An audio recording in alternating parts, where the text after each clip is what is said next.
Hello everyone, welcome in my channel. This is Sakshi Dev. So we are going to start again a new topic of class 9. So chapter is force and laws of motion. So in previous video we have learned about the Newton's second law of motion. हमने देखा था और क्या देखा था momentum की SI unit and series unit and second law of motion की examples देखी थी। तो इस वीडियो में हम क्या देखने वाले हैं, mathematical formulation of second law of motion, मतलब सेकेंड लॉ ऑफ मोशन की फॉर्मुलेशन देखने वाले हैं। सेकेंड लॉ ऑफ मोशन से हमारा एक फॉर्मूला आएगा जिसको हम इस पर फेस करेंगे। तो चलो देखते हैं क्या है। यहाँ से consider a body of mass M.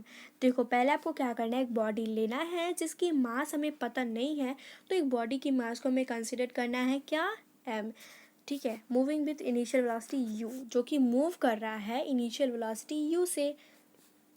Late a force F acts on a body, मतलब जो बॉडी हमने ली है उस पर एक फोर्स हमने लगाया कुछ समय के लिए, जो टाइम था t, so that the velocity of the body after time t is v. कुछ मतलब टी समय के बाद हमारी जो वेलोसिटी हुई वो क्या रह गई, यू, वी। तो वी क्या हमारी है, फाइनल वेलोसिटी, और यहाँ पे यू क्या था, इनिशियल वेलोसिटी। तो यहाँ पे देखो सिंपली यही कह रहा है कि आपको एक बॉडी लेनी है, उसकी कंसिडर करनी है मास, उसकी एम होगी। ठीक है, उसका मास हमने एम ले लिया, जो कि मूव कर रही है इनिशियल वेलोसिटी से। हमने उस पर एक फोर्स लगाया टाइम टी के लिए, टी समय के लिए हमने उस पर एक फोर्स लगाया, और टी समय के बाद उसकी क्या हो गई फोर्स, उसकी फोर्स यू से वी में कन्वर्ट हो गई। ठीक है, चलो इतना तक तो समझ में आ गया। अब आप इस पिक्चर में देख रहे होगे कि देखो इस पिक्चर में क्या दिया हुआ है। देखो ये जो सर्कल वाला है ना, सर्कल वाला एरिया, ये हमारा ऑब्जेक्ट है, मतलब बॉडी है।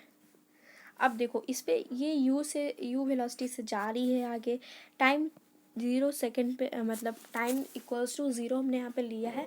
टाइम 0 पे हमने इसे देखना शुरू किया, टाइम टी पे हमने इसे देखा तो ये बी से जा रही थी, मतलब जब हमने इस पर एक फोर्स अप्लाई कर दिया तब। तो देखो इसमें यही कह रहा है, ये इस फिगर को देखकर आपको यही समझ में आया होगा कि एम जो मास है, एम, ठीक है, बॉडी है, वो यू से जा रही है, उस पर हमने एक फोर्स लगाया, वो चेंज हो गई वी में आफ्टर टाइम टी। अब देखो हमें सेकेंड लॉ ऑफ मोशन पढ़ रहे हैं, मतलब उसकी मैथमेटिकल फॉर्मुलेशन निकाल रहे हैं, तो इनिशियल मोमेंटम, इसमें मोमेंटम तो आएगा ही आएगा भाई। तो इनिशियल मोमेंटम को पहले देखेंगे। Initial momentum of the body क्या होगी, इनिशियल मोमेंटम पी आई, मतलब इसे हमने पी आई भी लिखा है, इनिशियल मोमेंटम को ही हमने पी आई लिखा है। क्यों लिखा पी आई, क्योंकि मोमेंटम की साइन होती है पी और इनिशियल आई। ठीक है, तो पी आई हमने इसे शॉर्टकट में लिख दिया, और इक्वल्स टू एम यू। अब आपको समझ में नहीं आ रहा होगा भाई एम यू कहाँ से आया। एम यू देखो कहाँ से आया, क्योंकि मोमेंटम की आपको फॉर्मूला याद होगी, मास इनटू वेलोसिटी होती है ना। तो मास तो हमारा एम है, वेलोसिटी हमारा इनिशियल है, तो हमने यू से मल्टीप्लाई किया तो हमारी क्या आ गई, एम यू।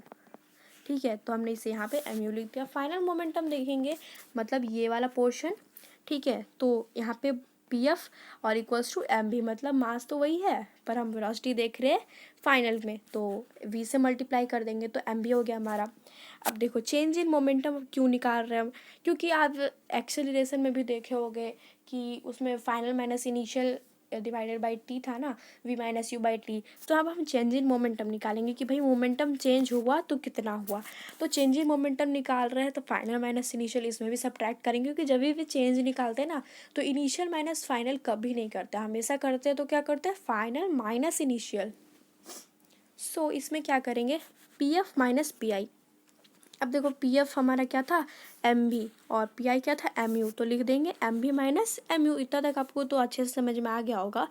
तो देखो एम यहाँ पे अब देखो कॉमन आ रहा है कि नहीं, एक मिनट।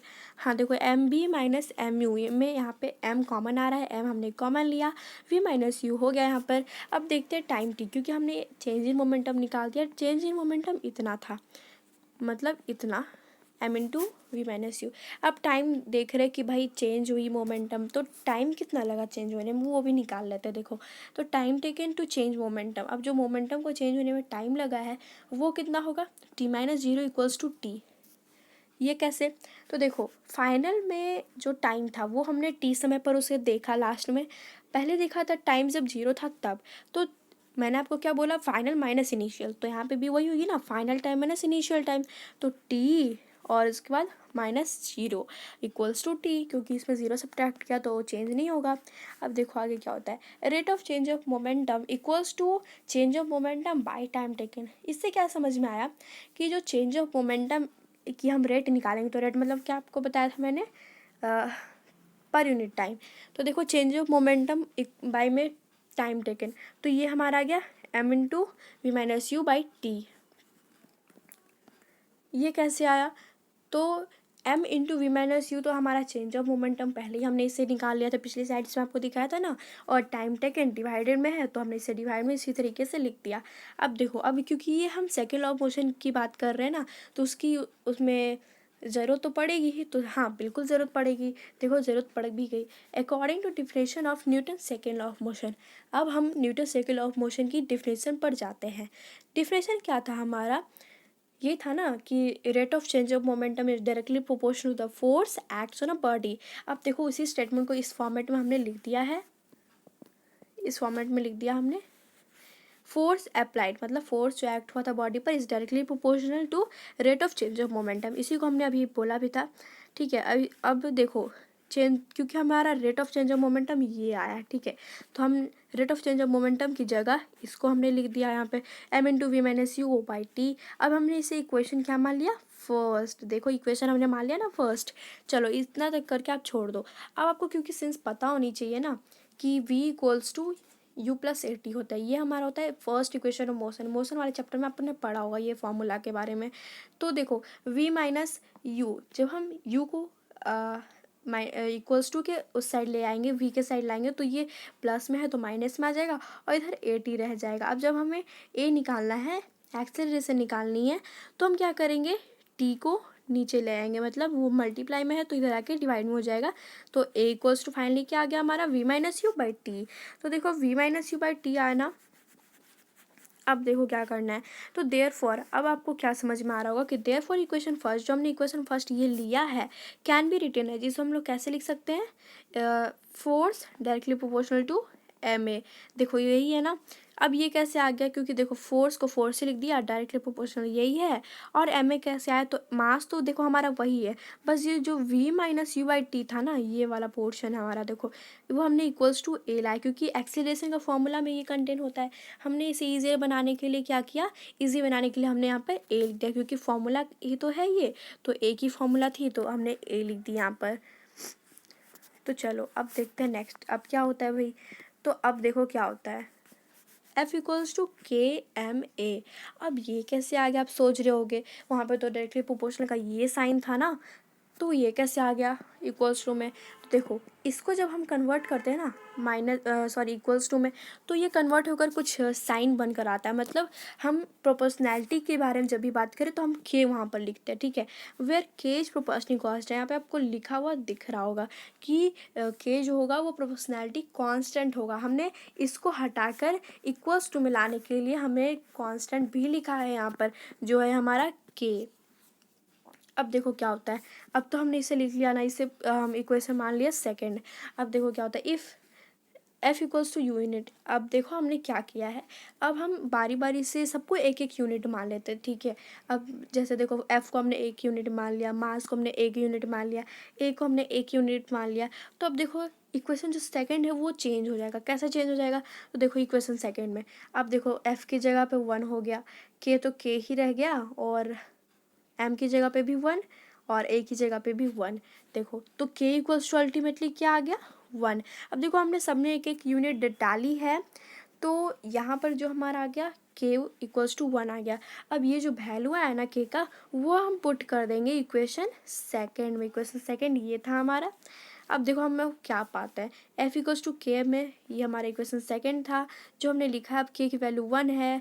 अब देखो F equals to 1 m a, तो 1 तो मल्टीप्लाई में 1 लिखो या ना लिखो कोई बात नहीं, कोई बात बराबर ही पड़ेगी, ठीक है। तो F equals to m a, देखो आया ना फॉर्मूला फोर्स का, बहुत ही देखो इंपॉर्टेंट फॉर्मूला, इसे याद रखना।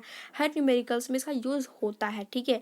हर न्यूमेरिकल जो एफ मतलब फोर्स पे बेस्ड होगा उसमें ये फॉर्मूला बहुत ही ज़रूरी है, इसे कर लो स्टार मार्क, ठीक है। F equals to m a. तो चलो अब नोट में क्या पता चला कि force can be measure using second law of motion, मतलब हम सेकेंड लॉ ऑफ मोशन की यूज़ करके फोर्स को मेज़र कर सकते हैं। तो आया ना formula, F equals to mass into acceleration. So I hope इतना तक आपको क्लियर होगा। चलो एक न्यूमेरिकल छोटा सा देख लेते हैं, बहुत ईजी है। तो चलो देखते हैं क्या है। What is momentum of an object of mass 5 kg with a velocity of 3 metre per second. अब देखो मोमेंटम आपको मैंने पिछली वीडियो में पढ़ाया था, उसमें क्या था, मोमेंटम का हमारा एक अच्छा सा फॉर्मूला आया था ना, momentum equals to mass into velocity. Momentum यहाँ पे पी होगा, ठीक है। तो mass into velocity, mass into velocity हमारा मोमेंटम का फॉर्मूला आया था। तो देखो यहाँ पे हमारा मास भी दे रखा है, वेलोसिटी भी दे रखी है, इसकी यूनिट्स पे आपको ध्यान देनी होगी। देखो क्योंकि हमारा मोमेंटम का ऐसा यूनिट क्या था, केजी मीटर पर सेकेंड, ठीक है। केजी मीटर पर सेकेंड में हम देखें तो m इक्वल्स टू, तुम देखो m में भी केजी है, वेलोसिटी में भी 3 मीटर पर सेकेंड है। तो मीटर पर सेकेंड और केजी दोनों के दोनों हमारे को मिल रहा है, ठीक है। अब मिल रहा है तो इसका फॉर्मूला अप्लाई कर देते हैं। तो mass equals to 5 kg and velocity equals to 3 metre per second. Momentum क्या होगा, तो हम लोग जानते हैं ना, momentum equals to mass into velocity. Mass into velocity मतलब मास है 5 kg, वेलोसिटी है 3 मीटर पर सेकेंड। तो टोटल क्या हमारा आ गया, momentum equals to 15 kg metre per second. देखो यूनिट भी सही है और हमारा मोमेंटम क्या आ गया, 15 kg मीटर पर सेकेंड। तो बहुत ईजी था।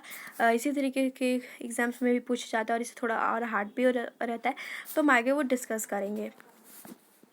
So thank you for watching. अब नेक्स्ट वीडियो में हम देखेंगे न्यूटन्स थर्ड लॉ, और उसके पहले एक देखेंगे फोर्स की एसआई यूनिट और सीजीएस यूनिट। तो मिलते हैं नेक्स्ट वीडियो में। Thank you for watching. Thank you so much.